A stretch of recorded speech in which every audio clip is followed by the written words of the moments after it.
ভক্তি, এই শব্দটার মানে কি শুধুই ফুল আর নৈবেদ্য দিয়ে ঈশ্বরের সেবা? শুধুই প্রার্থনা? নাকি এক সম্পূর্ণ আত্মসমর্পণ তাঁর কাছে? যে সমর্পণের গল্প কথা আমরা পাই পুরাণে। পুরাণে এমন অনেক কাহিনী আছে যেখানে ভক্তির সামনে ঈশ্বর নিজেই নত হয়েছেন। এমনই এক শিশুর গল্প আজ বলবো, যার ঈশ্বর বিশ্বাস ছিল অটল আর অনড়। এক অহংকারী রাজাও তার ভক্তির কাছে হার মেনেছিলেন। হ্যাঁ, এই গল্প প্রহ্লাদ আর নরসিংহ অবতারের। এটা কিন্তু শুধু একটা পুরাণের গল্পকথা নয়, এ হলো আত্মবিশ্বাস, সত্য আর নিষ্ঠার জয়গাথা। দানবরাজ হিরণ্যকশিপু ছিল ভগবানের ঘোর বিরোধী। সে চাইতো সবাই তাকে ঈশ্বর জ্ঞানে পূজা করুক, কারণ ব্রহ্মার বরে সে নিজেকে অমর ভাবত। কিন্তু তার শিশু পুত্র প্রহ্লাদ শুধুই ওং নমো নারায়ণ এই জপ করত।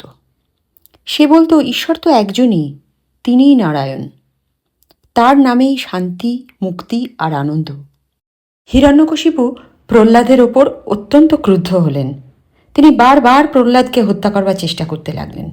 কখনো বিষ খাওয়ালেন, কখনো হাতির পায়ের তলায় ফেলে পিষে মেরে দিতে বললেন, আবার কখনো আগুনে ফেলে দিতে বললেন। কিন্তু প্রতিবারই কোনো না কোনো এক অলৌকিক শক্তি প্রহ্লাদকে রক্ষা করল। বিফল হয়ে হিরণ্যকশিপু তাকে জিজ্ঞেস করল, তোর ঈশ্বর কোথায়? তাকে দেখাতে পারিস? প্রহ্লাদ বলল, তিনি সর্বত্র, এই স্তম্ভেও তিনি আছেন। ক্রুদ্ধ হয়ে রাজা হাতিয়ার দিয়ে সেই স্তম্ভে আঘাত করল। হঠাৎ স্তম্ভটা ফেটে গেল। সেখান থেকে বেরিয়ে এলো এক ভয়ঙ্কর রূপ, অর্ধ মানব অর্ধ সিংহ, নরসিংহ অবতার। তিনি তার কোলের ওপর বসিয়ে হিরণ্যকশিপুকে হত্যা করলেন, আর কোলে তুলে নিলেন ছোট্ট প্রহ্লাদকে।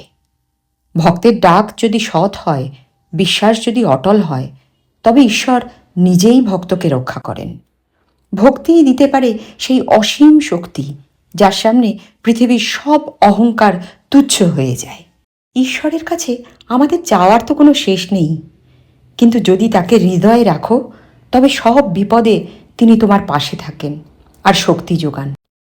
আসুন, আমরা সেই চেষ্টাই করি, ঈশ্বরের প্রতি যাতে বিশ্বাস অটুট থাকে জীবনের শেষ দিন পর্যন্ত।